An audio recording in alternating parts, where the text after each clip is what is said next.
we go. That's looking better already. You can hear the body filler burning inside there. Kind of got like the schmaking happening here.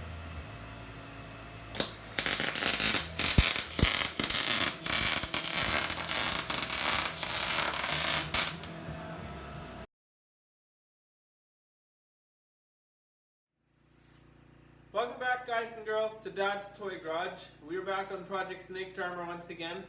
And for those of you just tuning in, a little background on this car. It's a 1972, it started life out as a 1972 Toyota Celica, if you're in the States, Celica. The car now, I guess I would say the only thing left of it that really is Celica would be the body shell. It's going to be a full metal wide body. We've got the back quarter panel stretched out already. The engine is a 2.3 liter EcoBoost engine out of a 2015 Mustang. For now it makes 310 horsepower. It's set 18 inches back. You fill oil through the cowl vent. Changing spark plugs, well, that's a whole nother ordeal. The whole floor on this car is pretty much fabricated from scratch, and the front suspension is Mazda Miata, first generation. I believe it's a 1990 Miata that we got out of, and the rear is the 2015 Mustang independent rear suspension. It's about 5 to 6 inches wider per side, depending on where the camber sits. And yeah, this car potentially right now as it sits, according to paper, it's almost as fast as a Hellcat Challenger, which I'm excited to see if those numbers actually match up once we get out there, give it a bit of a rip. But today it's Bob and I back on the car, and we're getting the front and back together. I'm pretty excited to see this front and back on the car.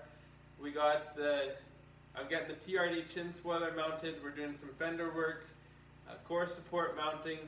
So follow along, guys, girls. Let's have some fun on this one. It's going to look sharp. We're getting closer. The floorboard on this is the floorboard for the passenger side underneath our seat, and it's going to look a little different because we have the exhaust running through that side. So it's got to have a little bit of a hump in it. Actually, a bit of a hump because the exhaust is flush with the floor. So that seat will be solid mounted, is what we've been talking about. The floor panel on the passenger side under the seat is now welded into place, and the difference from the other side is this area here has exhaust running through it, like the tailpipe, which will terminate with planning through the rocker in this area here.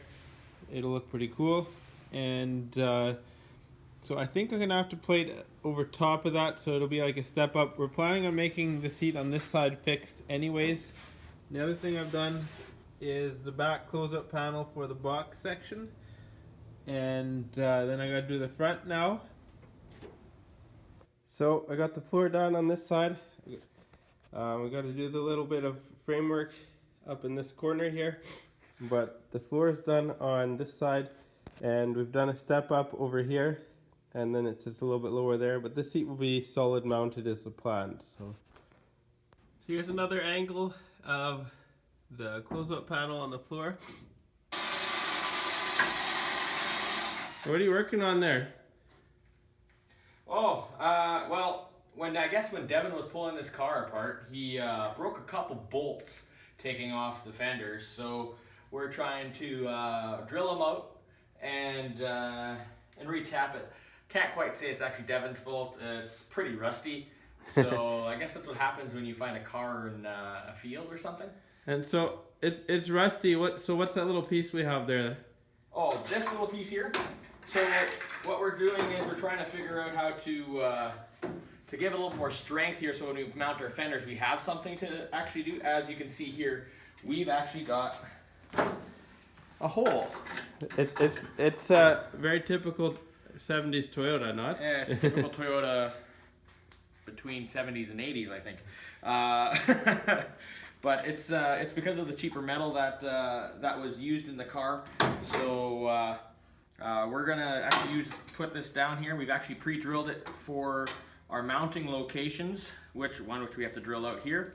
So we're gonna actually bolt this down so we actually can keep the threads clear from our welding, and we're gonna re-weld that on here and give it a little bit of extra strength here, as we don't want the fenders to fall off when we're going around corners or having any fun with it. So and I think the other main goal is we have something to weld our core support back onto now. That's right. We wanna put that core support back on here with some strength. with some strength. We don't want it to fall off or bend.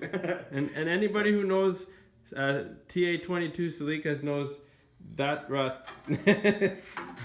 So yeah.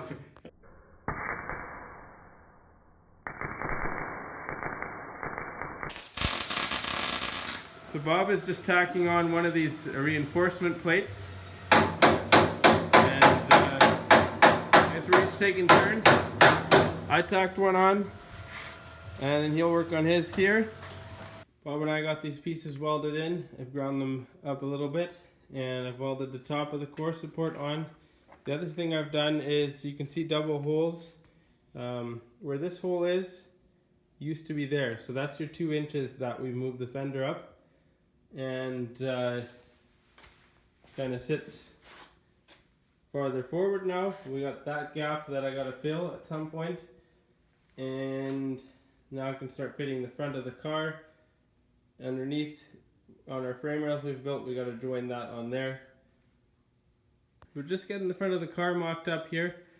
The gap will stay for now, I don't need to worry about that. And I got the front spoiler on here and our hood with nice forklift damage. But the spoiler is actually not for this model year, it's for a flat nose, I think you call them. This is a slant nose. And I was able to make it work well enough for this application. And yeah, I guess that will be what it is. The other thing, the headlights, they sit in deeper by 2 inches. And when you're up here, it gives it such an aggressive look. It's pretty awesome.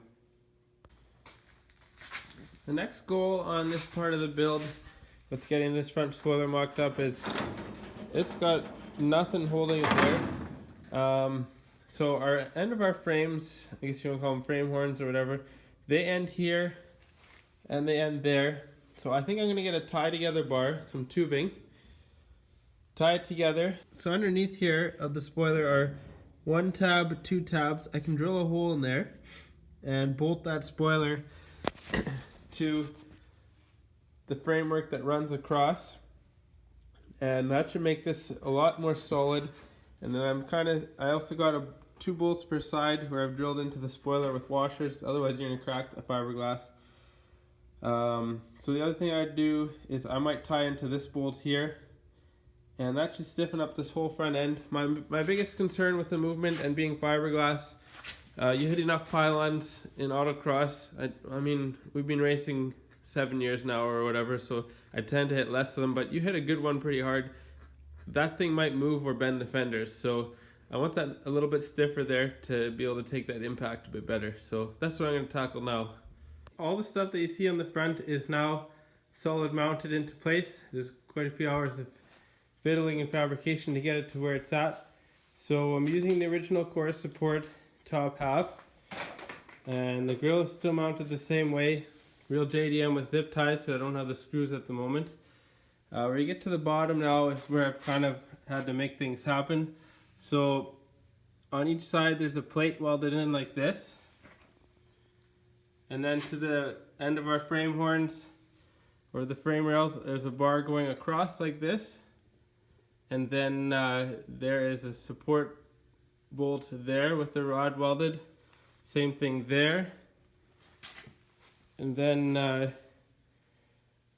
where they normally have the mounting tabs there's a bolt here and here, and I've done a bar across with a bar and a bar.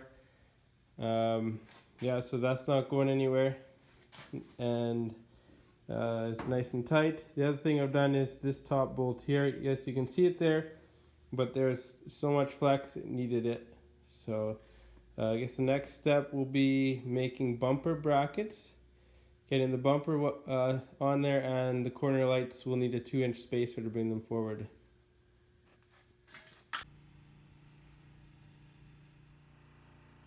Thanks guys and girls for stopping by Dad's Toy Garage.